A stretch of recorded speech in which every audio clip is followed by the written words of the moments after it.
চুরি করলে চোরের হাত কেটে দাও, জিরো টলারেন্স, কোনো সুপারিশ চলবে না, কোনো কথা চলবে না। চুরি করছে, ধরা খাইছে, হাত কেটে দেওয়া হবে।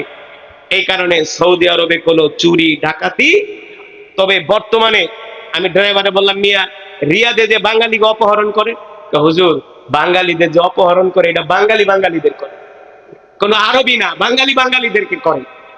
এই কারণে বলবো, বিশ্বাস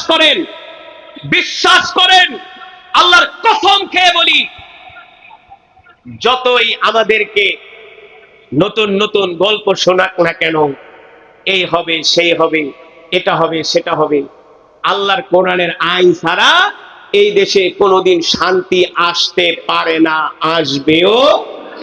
এই কারণে আমরা দোয়া করি, আল্লাহ তাআলা বাংলার জমিনে কোরআনের শাসন প্রতিষ্ঠা করার তৌফিক দান করুন। এটা আমার তামান্না, আকাঙ্ক্ষা। আপনি যদি বলেন হুজুর আমি আপনার আকাঙ্ক্ষা তামান্নার সাথে এক নাই, আপনি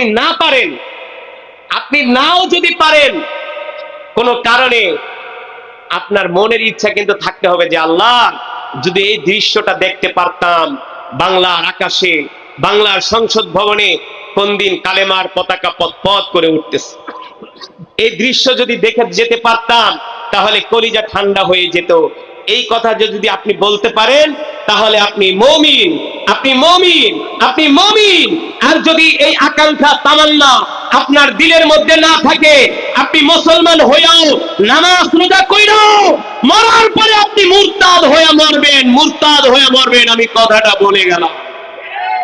এই কারণে আমাদের দিলের তামান্না হলো আল্লাহর জমিনে আল্লাহর দ্বীন কায়েম হয়ে যাক। ঠিক কিনা বলেন?